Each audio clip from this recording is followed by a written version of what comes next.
Welcome to GK with Ritesh YouTube channel. आज हम देखेंगे रुक्मिणी की वॉल्यूम 2 बुक में से रेलवे एनटीपीसी एग्ज़ाम 2021 के जीके क्वेश्चंस। ये सभी क्वेश्चंस रेलवे एनटीपीसी एग्ज़ाम 2021 के जीके क्वेश्चंस है। आज हम देखेंगे रेलवे एनटीपीसी एग्ज़ाम 29/1/2021 के सेकेंड शिफ्ट के क्वेश्चंस। तो आज का फर्स्ट क्वेश्चन है, स्वतंत्रता की पहली चिंगारी किसने प्रज्वलित की जिसके कारण 1857 के विद्रोह की शुरुआत हुई? इसका जो सही आंसर है वो ऑप्शन नंबर है मंगल पांडे। स्वतंत्रता की पहली चिंगारी मंगल पांडे ने प्रज्वलित की जिसके कारण 1857 के विद्रोह की शुरुआत हुई। भारत में 1856 के अंत में इनफील्ड राइफलों का प्रयोग शुरू हुआ जिसमें चर्बी युक्त कारतूसों का उपयोग होता था। 29 मार्च 1857 को बैरकपुर की छावनी में मंगल पांडे ने विद्रोह कर दिया जो धीरे धीरे पूरे देश में फैल गया और 1857 के विशाल विद्रोह के रूप में सामने आया। मंगल पांडे ने अपने एडजुटेंट लेफ्टिनेंट बाग और लेफ्टिनेंट जनरल हुसैन पर आक्रमण कर हत्या कर दी। 34वीं नेटिव इन्फेंट्री के सिपाही मंगल पांडे को अंग्रेज अधिकारी की हत्या के कारण फांसी की सजा दी गई। मंगल पांडे उत्तर प्रदेश के जिला बलिया के रहने वाले थे। 1857 की क्रांति के प्रमुख सूत्रधार थे। दिल्ली केंद्र के नेता थे बहादुर शाह जफर। अंग्रेज दमनकर्ता थे निकोलसन और हडसन।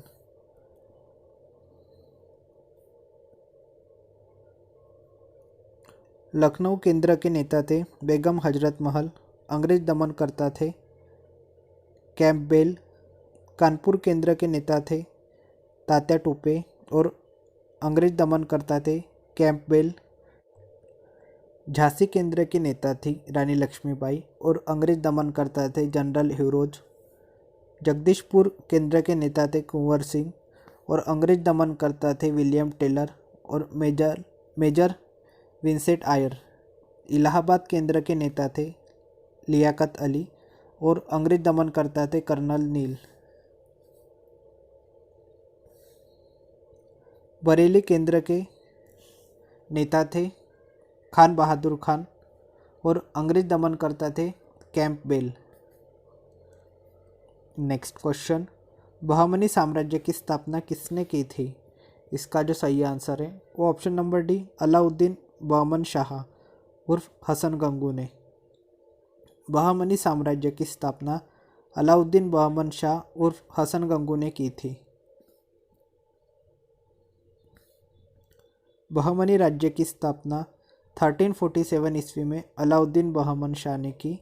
वह 11 अगस्त 1347 ईस्वी को अबुल ए मुजफ्फर अलाउद्दीन बहमन शाह की उपाधि धारण करके शासक बना। इसने गुलबर्गा को अपनी राजधानी बनाया तथा समस्त साम्राज्य को 4 बड़े प्रांतों बरार, बीदर, दौलताबाद तथा गुलबर्गा में विभाजित कर दिया।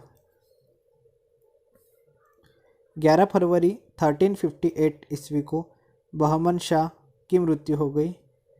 इसने अपने शासनकाल में हिंदुओं से जजिया नहीं लेने का आदेश जारी किया था। अलाउद्दीन बहमन शाह अपने को ईरान के इस्फंदिया के पुत्र वीर बहमन की वंशज बताता था। उसके बचपन का नाम हसन गंगू था।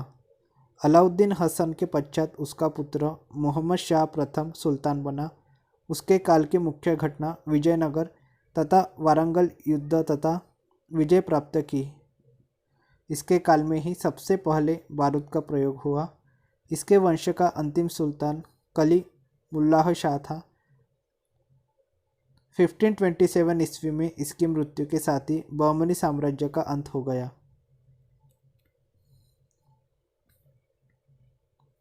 बीजापुर के गोल गुंबज मस्जिद का निर्माण मोहम्मद आदिल शाह ने करवाया। यह विश्व का सबसे बड़ा गुंबद है। नेक्स्ट क्वेश्चन, ओजोन परत के क्षय का मुख्य कारण निम्नलिखित में से क्या है? इसका जो सही आंसर है वह option number D chlorofluorocarbon. Ozone परत के क्षय का मुख्य कारण क्लोरोफ्लोरोकार्बन है। नेक्स्ट क्वेश्चन, निम्नलिखित में से किस मंदिर का निर्माण राजा राज चोल द्वारा कराया गया था? इसका जो सही आंसर है वो है ऑप्शन नंबर बी बृहदेश्वर मंदिर का। बृहदेश्वर मंदिर का निर्माण राजा राज चोल द्वारा कराया गया था। बृहदेश्वर मंदिर का निर्माण राजा राज चोल द्वारा कराया गया था। चोल साम्राज्य के संस्थापक विजयालय था। राजराज प्रथम 1985 से 1044 ईस्वी तक का वास्तविक नाम अरिमोलीवर्मन था, लेकिन इसने रक्त एवं लौह नीति का अनुसरण करते हुए राजराज की उपाधि धारण की थी। इन्होंने अपनी नौसेना द्वारा श्रीलंका की राजधानी अनुराधापुर पर आक्रमण कर वहां के नरेश महेंद्र पंचम को पराजित किया। नेक्स्ट क्वेश्चन, मानव इनमें से किसे नहीं पचा सकता है? इसका जो सही आंसर है वो ऑप्शन नंबर है सेलुलोज को। मानव सेलुलोज को नहीं पचा सकता है।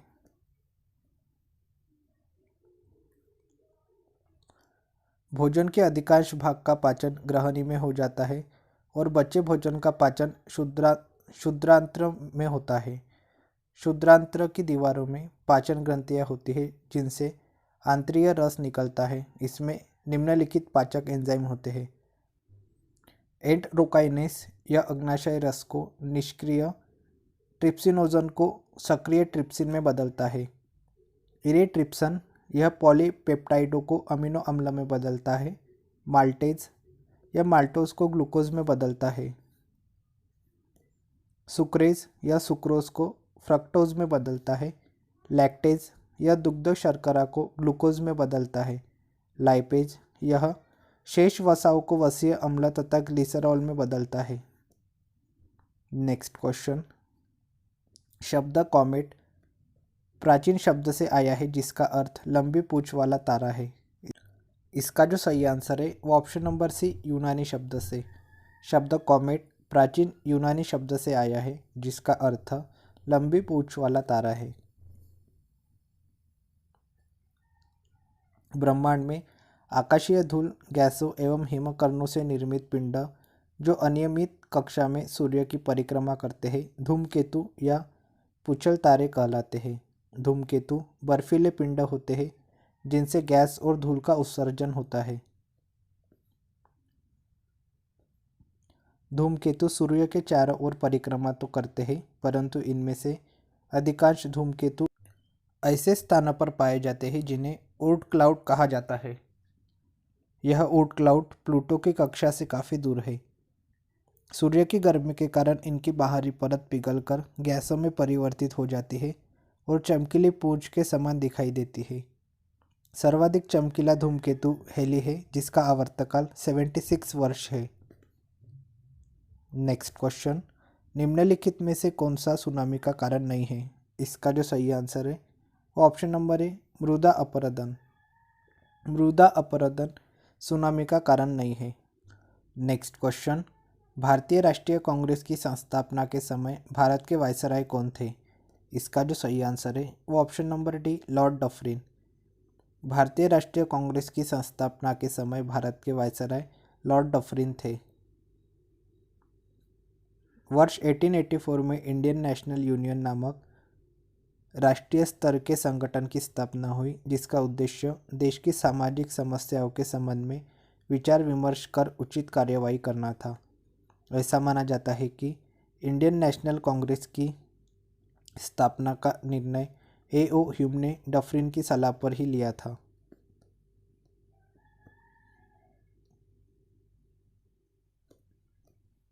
बम्बई के बैठक में इंडियन नेशनल यूनियन का नाम बदलकर इंडियन नेशनल कांग्रेस या भारतीय राष्ट्रीय कांग्रेस रखा गया। कांग्रेस का प्रथम अधिवेशन 28 दिसंबर 1885 को बम्बई के गोकुलदास तेजपाल संस्कृत कॉलेज भवन में हुआ। इसकी अध्यक्षता वोमेश चंद्र बनर्जी एवं सचिव ए.ओ. ह्यूम ने की। कांग्रेस के पहले मुस्लिम अध्यक्ष बदरुद्दीन तैयब जी थे। कांग्रेस की अध्यक्षता करने वाला प्रथम अंग्रेज जॉर्ज यूले था। भारतीय राष्ट्रीय कांग्रेस। शब्द दादाभाई नौरोजी द्वारा दिया गया। लॉर्ड डफरिन का शासनकाल 1884 से 1888 तक रहा था। नेक्स्ट क्वेश्चन, भारतीय संविधान के किन अनुच्छेदों के अंतर्गत समानता के अधिकार का उल्लेख किया गया है? इसका जो सही आंसर है वो ऑप्शन नंबर बी, अनुच्छेद 14 से 18। भारतीय संविधान के अनुच्छेद 14 से 18 के अंतर्गत समानता के अधिकार का उल्लेख किया गया है।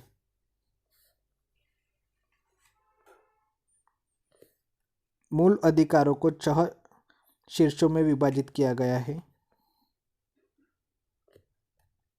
समानता का अधिकार अनुच्छेद 14 से 18, स्वतंत्रता का अधिकार अनुच्छेद 19 से 22, शोषण के विरुद्ध अधिकार अनुच्छेद 23 से 24, धार्मिक स्वतंत्रता का अधिकार अनुच्छेद 25 से 28, संस्कृति और शिक्षा संबंधी अधिकार अनुच्छेद 29 से 30, संवैधानिक उपचारों का अधिकार अनुच्छेद 32। समानता का अधिकार अनुच्छेद 14 से 18। अनुच्छेद 14 कानून के समक्ष समानता। इसके अनुसार राज्य किसी भी व्यक्ति को कानून के समक्ष समानता या कानून के समान संरक्षण से वंचित नहीं कर सकता है। अनुच्छेद 15 सामाजिक समानता। राज्य धर्म, मूलवंश, जाति, लिंग, जन्मस्थान आदि के आधार पर नागरिकों के प्रति जीवन के किसी क्षेत्र में भेदभाव नहीं करेगा। अनुच्छेद 16 अवसर की समानता। इसके अनुसार सभी नागरिकों को सरकारी पदों पर नियुक्ति के लिए समान अवसर प्राप्त होगा। अनुच्छेद 17 अस्पृश्यता का अंत। इसके द्वारा अस्पृश्यता का अंत कर दिया गया और इसका किसी भी रूप में प्रयोग विहीन कर दिया गया। अनुच्छेद 18 उपाधियों का अंत। इसके अनुसार सेना तथा विद्या संबंधी उपाधियों के अलावा राज्य कोई अन्य उपाधियां प्रदान नहीं कर सकता। नेक्स्ट क्वेश्चन, तिब्बती पठार का सबसे अच्छा उदाहरण है। इसका जो सही आंसर है वो ऑप्शन नंबर है अंतर पर्वतीय पठार का। तिब्बती पठार अंतर पर्वतीय पठार का सबसे अच्छा उदाहरण है। तिब्बत पठार मध्य व पूर्व एशिया में स्थित है। इसकी लंबाई 2500 किलोमीटर व चौड़ाई 1000 किलोमीटर है। यह 25 लाख वर्ग किलोमीटर के क्षेत्र में फैला हुआ है। इस पठार में तिब्बत का अधिकतर भाग, चीन का पश्चिम हिस्सा, भारत में लद्दाख का हिस्सा शामिल है। यह दक्षिण में हिमालय पर्वत श्रृंखला से लेकर उत्तर में टकला मकान रेगिस्तान तक विस्तृत है।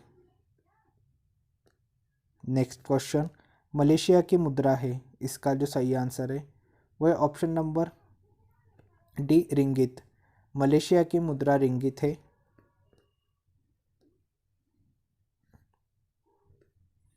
यूरो मुद्रा वाले देश है Austria, Belgium, Cyprus, Finland, Ireland, Italy. Kwanza Angola की मुद्रा है। पेसो मुद्रा वाले देश है Argentina, Chile, Colombia, Philippines. Next question, keyboard, monitor और कैबिनेट के घटक है। इसका जो सही आंसर है वो है ऑप्शन नंबर है कंप्यूटर हार्डवेयर के।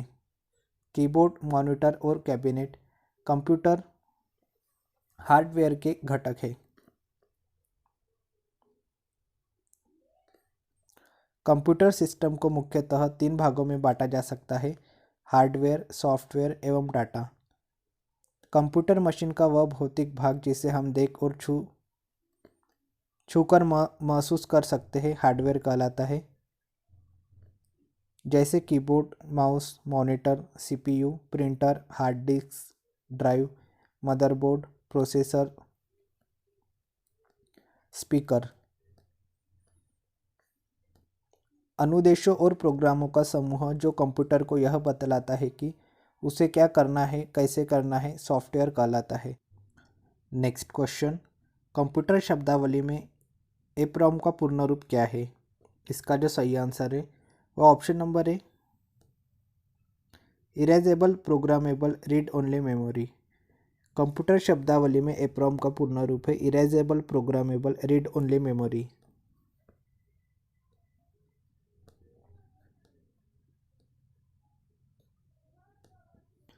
EPROM का पूर्ण रूप है electrically erasable programmable read only memory. EDP का पूर्ण रूप है इलेक्ट्रॉनिक डाटा प्रोसेसिंग। ERNET का पूर्ण रूप है education and research network. FAT का पूर्ण रूप है फाइल अलोकेशन टेबल। FDM का पूर्ण रूप है फ्रीक्वेंसी डिवीज़न मल्टीप्लेक्सिंग। FLOPS का पूर्ण रूप है फ्लोटिंग पॉइंट ऑपरेशंस पर सेकेंड। नेक्स्ट क्वेश्चन, भारत के योजना आयोग की स्थापना में हुई थी। इसका जो सही आंसर है वो ऑप्शन नंबर बी 1950 में। भारत के योजना आयोग की स्थापना 1950 में हुई थी। केसी नियोगी समिति की संस्तुति पर 15 मार्च 1950 को योजना आयोग की स्थापना की गई थी। योजना आयोग एक गैर संवैधानिक एवं परामर्शदात्री निकाय थी। योजना आयोग का अध्यक्ष प्रधानमंत्री होते हैं।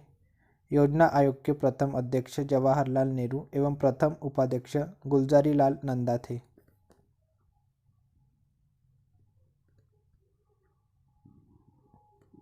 इसका मुख्य कार्य पंचवर्षीय योजनाएं बनाना था। 13 अगस्त 2014 को योजना आयोग खत्म कर दिया गया और इसके जगह पर नीति आयोग का गठन का प्रस्ताव आया। 1 जनवरी 2015 को केंद्रीय मंत्रिमंडल के एक संकल्प पर नीति आयोग का गठन किया गया। नीति आयोग के पहले और वर्तमान अध्यक्ष प्रधानमंत्री श्री नरेंद्र मोदी है तथा इसके पहले उपाध्यक्ष अरविंद पनगड़िया थे। वर्तमान में राजीव कुमार इसके उपाध्यक्ष एवं अमिताभ कांत CEO है। नेक्स्ट क्वेश्चन, दीनदयाल उपाध्याय ग्रामीण कौशल्य योजना में शुरू की गई थी। इसका जो सही आंसर है वह ऑप्शन नंबर डी 2014 में। दीनदयाल उपाध्याय ग्रामीण कौशल्य योजना 2014 में शुरू की गई थी। तत्कालीन केंद्रीय मंत्री नितिन गडकरी और वेंकैया नायडू द्वारा दीनदयाल उपाध्याय ग्रामीण कौशल योजना को शुरू किया गया। इसकी शुरुआत 25 सितंबर 2014 को पंडित दीनदयाल उपाध्याय की 98वीं जयंती पर किया गया। दीनदयाल उपाध्याय ग्रामीण कौशल्य योजना गरीब ग्रामीण युवाओं को नौकरियों में नियमित रूप से न्यूनतम मजदूरी के बराबर या उससे ऊपर मासिक मजदूरी प्रदान करने के लिए शुरू किया गया था।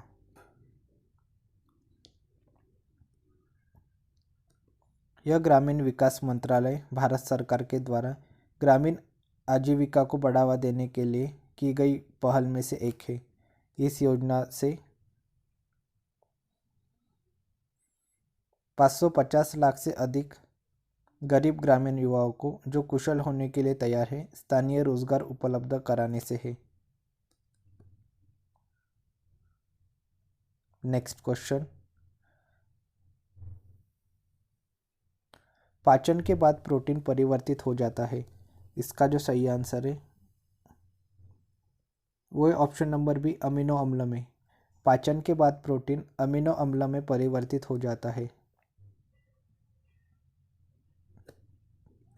कार्बोहाइड्रेट का पाचन मुखगुहा से प्रारंभ हो जाता है। अमाशय में कार्बोहाइड्रेट का पाचन नहीं होता। ग्रहणी तथा छोटी आंत में क्षारीय माध्यम में कार्बोहाइड्रेट का पाचन होता है। वसा का पाचन अमाशय से प्रारंभ होता है। पेप्सिन प्रोटीन को पेप्टोन तथा पॉलीपेप्टाइड में बदल देता है। रेनिन दूध की विलय प्रोटीन को ठोस एवं अविलय दही में बदल देता है।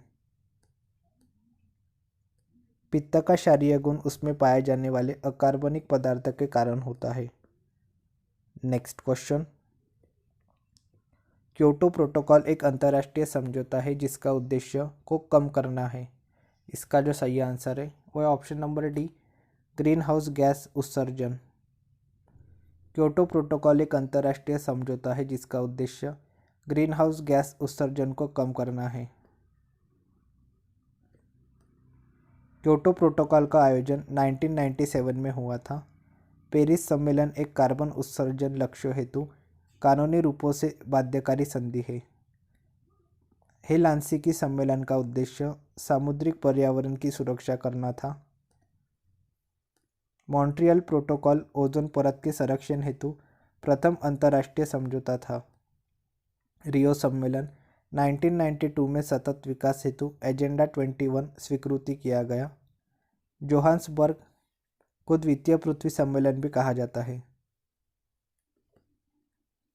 नेक्स्ट क्वेश्चन, निम्नलिखित में से कौन 2019 में भारत रत्न पाने वाले व्यक्तियों में शामिल नहीं है? इसका जो सही आंसर है वो है ऑप्शन नंबर बी, राजेश्वर आचार्य। निम्नलिखित में से राजेश्वर आचार्य 2019 में भारत रत्न प्राप्त करने वाले व्यक्तियों में शामिल नहीं है। 2019 में 3 भारतीय सपूत पूर्व राष्ट्रपति प्रणब मुखर्जी, समाजसेवी नानाजी देशमुख और गायक व संगीतकार भूपेन हजारिका जी को देश का सर्वोच्च नागरिक सम्मान भारत रत्न से सम्मानित किया गया था। भारत रत्न उन व्यक्तियों को दिया जाता है जिन्होंने देश के किसी भी क्षेत्र में महत्वपूर्ण कार्य किए हो, अपने अपने क्षेत्रों में उत्कृष्ट कार्य करते हुए अंतर्राष्ट्रीय स्तर पर देश का गौरव बढ़ाया हो। वर्ष 2019 में नानाजी देशमुख और भूपेन हजारिका को मरणोपरांत भारत रत्न सम्मान से सम्मानित किया गया।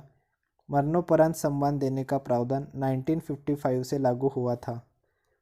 2 जनवरी 1954 को भारत के तत्कालीन राष्ट्रपति राजेंद्र प्रसाद द्वारा इस सम्मान की स्थापना की गई। सर्वप्रथम 1954 में भारत रत्न प्राप्तकर्ता थे C Rajagopalachari, Sarvepalli Radhakrishnan, CV Raman. Next question, Raja Ramanna centre for advance Technology की स्थापना की गई थी। इसका जो सही आंसर है ऑप्शन नंबर बी, 1984 में। Raja Ramanna centre for advance Technology की स्थापना 1984 में की गई थी। Raja Ramanna centre for advance Technology Indore में स्थित है।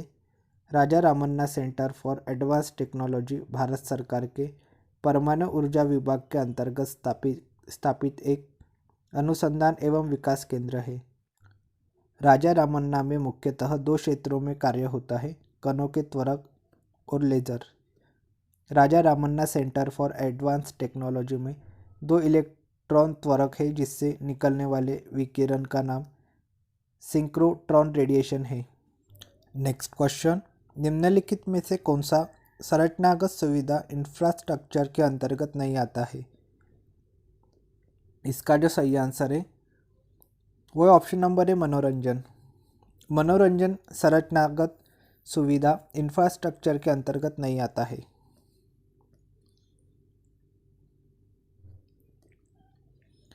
आधारभूत संरचनाओं से तात्पर्य उन मूलभूत संरचनाओं से है जो किसी भी देश के आर्थिक एवं सामाजिक विकास के बुनियादी घटक है। आधारभूत संरचनाओं के अंतर्गत निम्नलिखित आते हैं: सड़क, रेलवे, हवाई अड्डे, बंदरगाह, ऊर्जा। भारत में गैर सरकारी भागीदारी योजना पीपीपी मॉडल का प्रमुख उदाहरण दिल्ली मेट्रो, यमुना एक्सप्रेसवे, वर्ली से लिंक आदि। नेक्स्ट क्वेश्चन, रेडियोधर्मी पदार्थ द्वारा उत्सर्जित होने वाले विकिरण की मात्रा को नामक पारंपरिक इकाई में मापा जाता है। इसका जो सही आंसर है वो ऑप्शन नंबर बी, क्यूरी। रेडियोधर्मी पदार्थ द्वारा उत्सर्जित होने वाले विकिरण की मात्रा को क्यूरी नामक पारंपरिक इकाई में मापा जाता है। Next question, BrahMos supersonic missile के बीच एक संयुक्त उद्यम है। इसका जो सही आंसर है वो है ऑप्शन नंबर ए, भारत और रूस के बीच। ब्रह्मोस सुपरसोनिक मिसाइल भारत और रूस के बीच एक संयुक्त उद्यम है।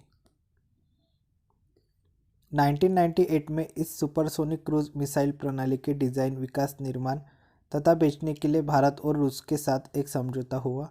ब्रह्मोस मिसाइल को पनडुब्बी, जहाज, विमान या भूमि कहीं से भी दागा जा सकता है।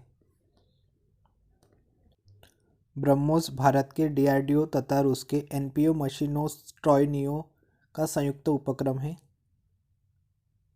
ब्रह्मोस संक्षिप्त नाम दो नदियों के आधार पर रखा गया है, भारत की ब्रह्मपुत्र नदी तथा रूस की मॉस्कोवा नदी। ब्रह्मोस मिसाइल भूमि या जहाज से दागे जाने पर 200 केजी विस्फोटक पेलोड ले जाने में सक्षम है। ब्रह्मोस मिसाइल विमान से दागे जाने पर 300 केजी पेलोड ले जाने में सक्षम है। नेक्स्ट क्वेश्चन, भारतीय संविधान के निम्न में से कौन से अनुच्छेद में मनी बिल को परिभाषित किया गया है? इसका जो सही आंसर है वो है ऑप्शन नंबर डी, अनुच्छेद 110 में। भारतीय संविधान के अनुच्छेद 110 में मनी बिल को परिभाषित किया गया है। अनुच्छेद 110 में धन विधेयक परिभाषित है। धन विधेयक केवल लोकसभा में तथा राष्ट्रपति के संस्तुति पर प्रस्तावित किया जा सकता है। धन विधेयक के संबंध में लोकसभा अध्यक्ष का निर्णय अंतिम होता है। धन विधेयक लोकसभा में पारित होने के पश्चात राज्यसभा में भेजा जाता है। यदि राज्यसभा विधेयक को 14 दिनों में लौटा देती है तो लोकसभा उसे सिफारिशों के साथ या सिफारिशों के बिना स्वीकार कर सकती है। तो ऐसा समझा जाएगा कि दोनों सदनों ने उसे पारित कर दिया है। धन विधेयक राष्ट्रपति के पास जाता है तो वह या तो अपनी स्वीकृति दे सकते हैं या फिर इसे रोक कर रख सकते हैं, किंतु वह इसे पुनर्विचार के लिए लौटा नहीं सकते। Next question, great Indian desert Bharat के किस भाग में स्थित है? इसका जो सही आंसर है वह ऑप्शन नंबर डी, पश्चिमी हिस्से में। ग्रेट इंडियन डेजर्ट भारत के पश्चिमी हिस्से में स्थित है। थार मरुस्थल को द ग्रेट इंडियन डेजर्ट के नाम से जाना जाता है।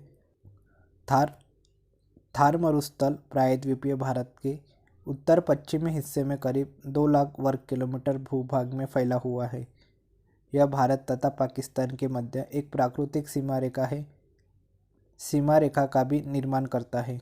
इस मरुस्थल का हिस्सा भारत के राजस्थान राज्य में तथा इसके कुछ हिस्से गुजरात के कच्छ के रण, हरियाणा तथा पंजाब में फैले हुए हैं। थार मरुस्थल का 85% भूभाग भारतीय सीमा में तथा 15% भूभाग पाकिस्तानी सीमा के अंदर है।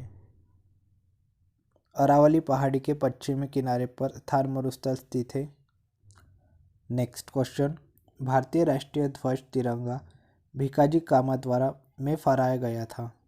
इसका जो सही आंसर है वह ऑप्शन नंबर है, जर्मनी में 1907 में फहराया गया था। भारतीय राष्ट्रीय ध्वज तिरंगा भिकाजी कामा द्वारा जर्मनी में 1907 में फहराया गया था।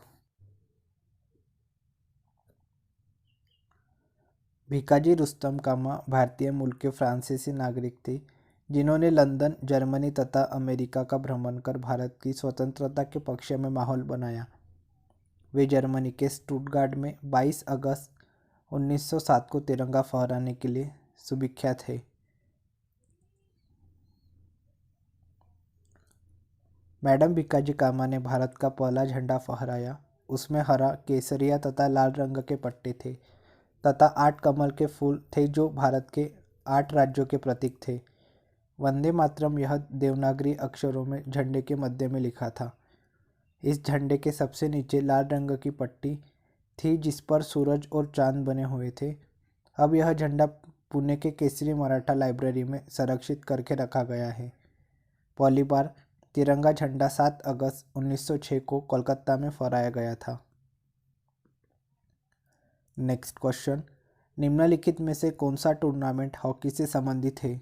इसका जो सही आंसर है वो ऑप्शन नंबर है, Rangaswamy cup. Rangaswamy cup hockey से संबंधित है। हॉकी से संबंधित अन्य कप टूर्नामेंट है Aga Khan Cup, Maharaja Ranjit Singh Cup, Dhyanchand Cup, Indira Cup, Beighton Cup, Nehru Cup, Scindia Cup. Hockey की सर्वोच्च संस्था फेडरेशन डी हॉकी है जिसकी स्थापना 1884 में की गई। हॉकी मैच की अवधि 70 मिनट की होती है।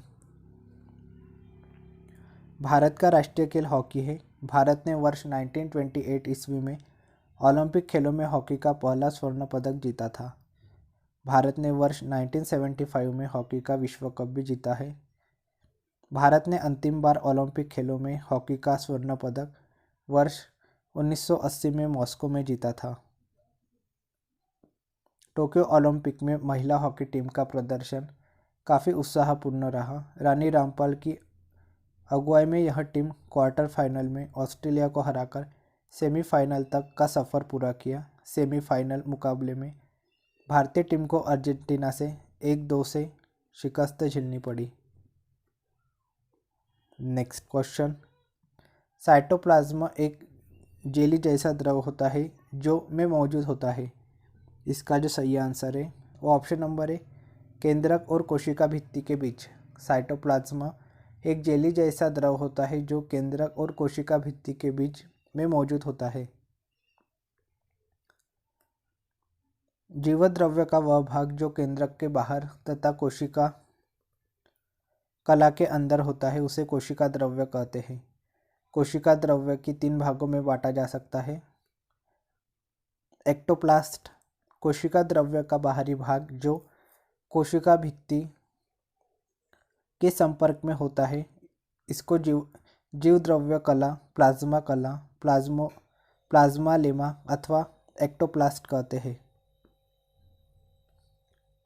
टोनोप्लास्ट रिक्तिका या रसधानी के चारों ओर एक पतली झिल्ली होती है, इसको रिक्तिका झिल्ली या टोनोप्लास्ट कहते हैं।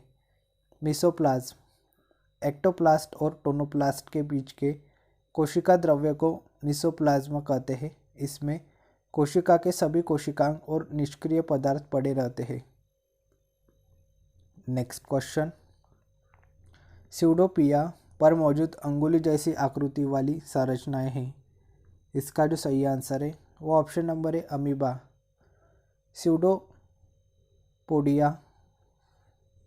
स्यूडोपोडिया अमीबा पर मौजूद अंगुली जैसी आकृति वाली संरचना है।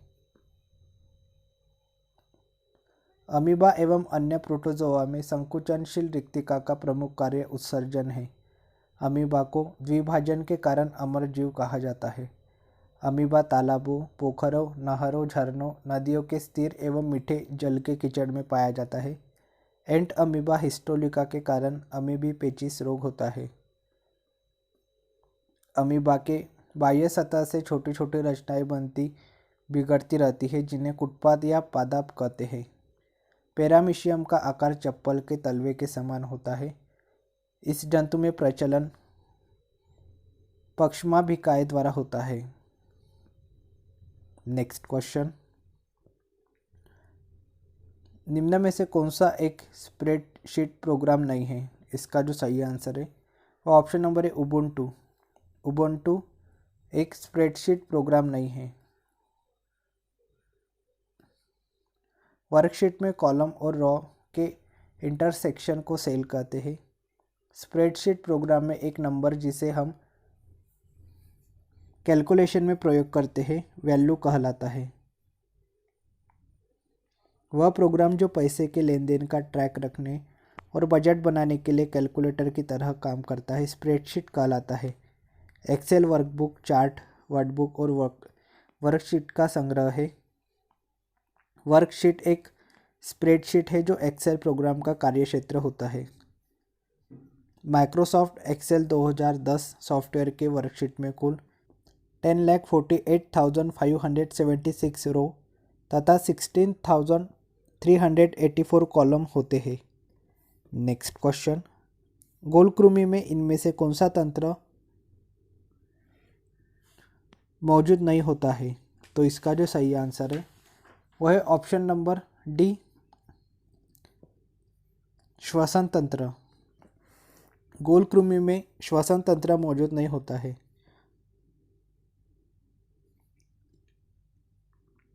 संघ एस्केलमिंथिस संघ को निमेटो हेलमिंथिस या निमेटोड अथवा गोलकृमि कहते हैं। निमेटोड का शरीर क्यूटिकल से आवृत, लंबा, बेलनाकार, धागेनुमा व दोनों सिरों पर नुकीला होता है। निमेटोड में खंडों का अभाव होता है। निमेटोड में श्वसन तथा रुधिर परिसंचरण तंत्र का अभाव होता है। निमेटोड जंतु एकलिंगी होती है। अधिकांश निमेटोड अंतःपरजीवी होते हैं, जैसे एस्केरिस, फाइलेरिया कृमि, सूत्रकृमि, हुकवर्म। नेक्स्ट क्वेश्चन, एक प्रायोगिक उपग्रह है जिसे भारतीय अंतरिक्ष अनुसंधान संगठन इसरो ने पहली बार अगस्त से 1979 में सतीश धवन अंतरिक्ष केंद्र से प्रक्षेपित किया था। इसका जो सही आंसर है वो option number D, Rohini. Rohini एक प्रायोगिक उपग्रह है जिसे भारतीय अंतरिक्ष अनुसंधान संगठन इसरो ने पहली बार अगस्त 1979 में सतीश धवन अंतरिक्ष केंद्र से प्रक्षेपित किया था।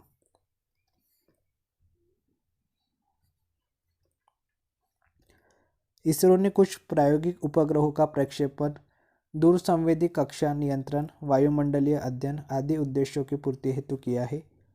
जलवायु, वातावरण, आपदा प्रबंधन आदि उद्देश्यों के अध्ययन के लिए इसरो भू पर्यवेक्षण उपग्रह प्रक्षेपित किए हैं। भारत का प्रथम संचार उपग्रह एप्पल था। आर्यभट्ट उपग्रह को 19 अप्रैल 1975 को प्रक्षेपित किया गया था। भारत ने अब तक 4 पीढ़ी के प्रक्षेपण यान का विकास कर लिया है।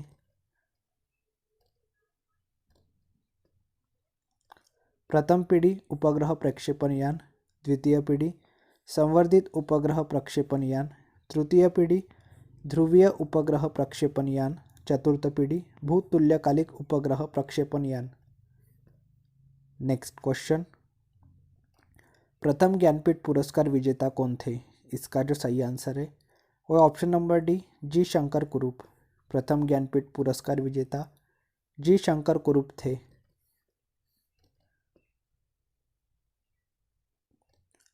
ज्ञानपीठ पुरस्कार भारत का सर्वोच्च साहित्य सम्मान है। सर्वप्रथम 1965 में यह सम्मान मलयालम कवि जी शंकर कुरूप को प्रदान किया गया। ज्ञानपीठ पुरस्कार पाने वाली प्रथम महिला कवयित्री थी आशापूर्ण देवी। भारतीय संविधान 8वीं अनुसूची में उल्लेखित 22 भाषाओं के साथ अंग्रेजी में भी यह पुरस्कार प्रदान किया जाता है। इसमें पुरस्कार स्वरूप 11 लाख रुपए, प्रशस्ति पत्र और वाग्देवी की कांस्य प्रतिमा प्रदान की जाती है। वर्ष 2019 के ज्ञानपीठ पुरस्कार मलयालम कवि अकितम अच्युतम नंबूदिरी को प्रदान किया गया। नेक्स्ट क्वेश्चन, यूएन चार्टर का स्थापना दिवस है। इसका जो सही आंसर है वो ऑप्शन नंबर सी, 24 अक्टूबर 1945। 24 अक्टूबर 1945 यूएन चार्टर का स्थापना दिवस है। सन 1945 में जब संयुक्त राष्ट्र संघ की स्थापना हुई तब उसका एक चार्ट तैयार किया गया था। इस चार्टर के अनुच्छेद 88 में मानव अधिकार के संरक्षण के लिए प्रारूप तैयार करने हेतु एक मानवाधिकार आयोग का गठन किया गया। संयुक्त राष्ट्र चार्टर को मानवाधिकारों का प्रथम अंतर्राष्ट्रीय दस्तावेज कहा जा सकता है। इस चार्ट में मानवाधिकारों को महत्वपूर्ण स्थान प्रदान किया गया है।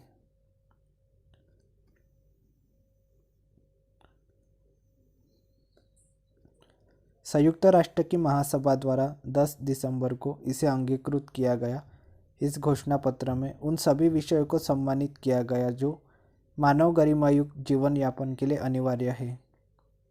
संयुक्त राष्ट्र अधिकार पत्र यूनाइटेड नेशंस चार्टर पर 50 देशों के हस्ताक्षर 26 जून 1945 को हुआ, पर वास्तव में इसकी स्थापना 24 अक्टूबर 1945 को हुई, जब 5 मुख्य संस्थापक देश चीन, फ्रांस, संयुक्त राज्य, यूनाइटेड किंगडम एवं सोवियत संघ ने इस पत्र को स्वीकृत किया।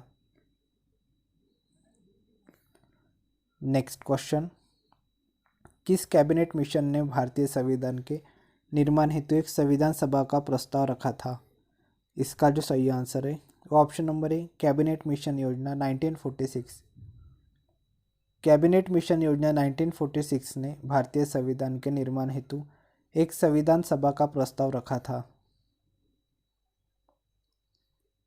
जनवरी 1946 में ब्रिटेन की लेबर पार्टी के नेता एटली ने अनौपचारिक स्तर पर भारतीय नेताओं से बातचीत करने के एक संसदीय दल कैबिनेट मिशन को भारत भेजा। 29 मार्च 1946 के कैबिनेट मिशन 29 मार्च 1946 में कैबिनेट मिशन भारत आया। इसके सदस्य थे क्रिप्स, AB अलेक्जेंडर या पेथिंग लॉरेंस। कैबिनेट मिशन योजना के अंतर्गत जुलाई 1946 को संविधान सभा का गठन किया गया। प्रस्ताव में कहा गया कि संविधान सभा में प्रांतीय विधानसभाओं द्वारा चुने हुए प्रतिनिधि और भारतीय रियासतों के शासकों द्वारा मनोनीत व्यक्ति होंगे। जवाहरलाल नेहरू के नेतृत्व में एक अंतरिम सरकार बनी। संविधान सभा ने दिसंबर 1946 से अपना काम शुरू कर दिया। नेक्स्ट क्वेश्चन, बनारस हिंदू विश्वविद्यालय की स्थापना कब की गई थी? इसका जो सही आंसर है वो ऑप्शन नंबर डी 1916 में। बनारस हिंदू विश्वविद्यालय की स्थापना 1916 में की गई थी।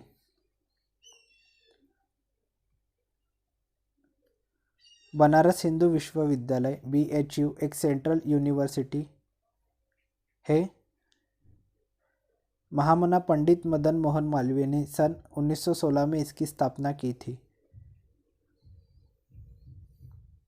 इस यूनिवर्सिटी के मूल में एनी बेसेंट द्वारा स्थापित और संचालित सेंट्रल हिंदू कॉलेज की प्रमुख भूमिका थी।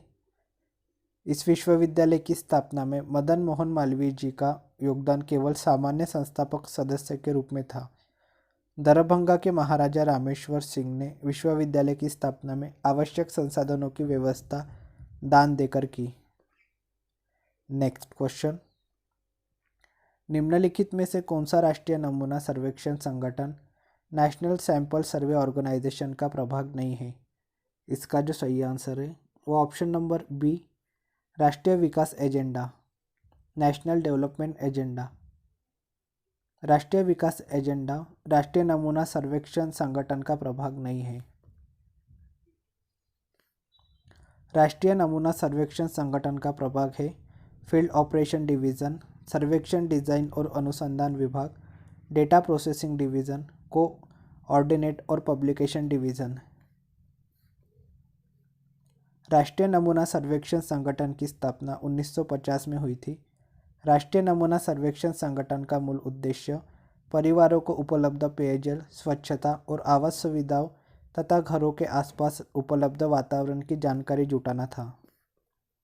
नेक्स्ट क्वेश्चन, निम्नलिखित में से कौन सी फिल्म सत्यजीत रे द्वारा निर्देशित है? इसका जो सही आंसर है वो option number D Pather Panchali. Film Pather Panchali Satyajit रे द्वारा निर्देशित है। पथेर पांचाली विभूति भूषण बंदोपाध्याय के उपन्यास पर आधारित फिल्म है जिसका निर्देशन सत्यजीत रे ने किया था। यह फिल्म 1955 में रिलीज़ की गई थी। इस फिल्म का प्रोडक्शन पश्चिम बंगाल सरकार द्वारा किया गया था। पथेर पांचाली सत्यजीत रे की पहली फिल्म थी जिसे कई पुरस्कार प्राप्त हुए। सत्यजीत रे को कई पुरस्कारों और सम्मान मिले। ऑक्सफोर्ड विश्वविद्यालय ने इन्हें मानद डॉक्टरेट की उपाधियाँ दी। 1985 में इन्हें दादा साहेब फाल्के अवार्ड तथा 1992 में भारत का सर्वोच्च नागरिक सम्मान भारत रत्न से सम्मानित किया गया। Next question, Indian civil service में पदभार ग्रहण करने वाले पहले भारतीय कौन थे? इसका जो सही आंसर है वो है option number D Satyendra Nath Tagore. Indian civil service में पदभार ग्रहण करने वाले पहले भारतीय सत्येंद्र नाथ टैगोर थे। सत्येंद्र नाथ टैगोर का जन्म 1 जून 1842 को कोलकाता में हुआ था। इनके पिता देवेंद्र नाथ टैगोर तथा माता शारदा देवी थी। सत्येंद्र नाथ टैगोर को जून 1863 में भारतीय सिविल सेवा के लिए चुना गया था। इन्हें भारत के प्रथम प्रशासनिक अधिकारी बनने का गौरव प्राप्त है। सन 1864 में ये सिविल सेवक के रूप में बम्बई प्रांत में नियुक्त हुए। ये रविंद्रनाथ टैगोर के ज्येष्ठ भाई थे। नेक्स्ट क्वेश्चन, भारत के उच्चतम न्यायालय की प्रथम महिला न्यायाधीश कौन थी? इसका जो सही आंसर है वो option number D M Fathima Beevi. M Fathima बीवी भारत के उच्चतम न्यायालय की प्रथम महिला न्यायाधीश थी।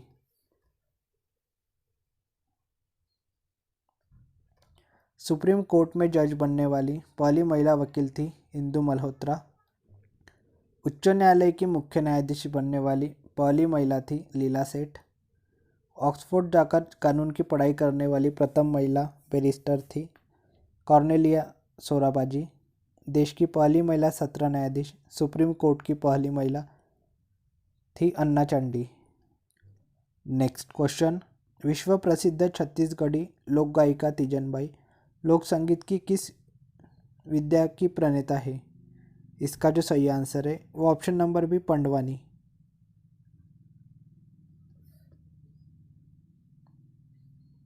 विश्व प्रसिद्ध छत्तीसगढ़ी लोक गायिका तीजन बाई लोक संगीत के पंडवानी विद्या की प्रणेता है।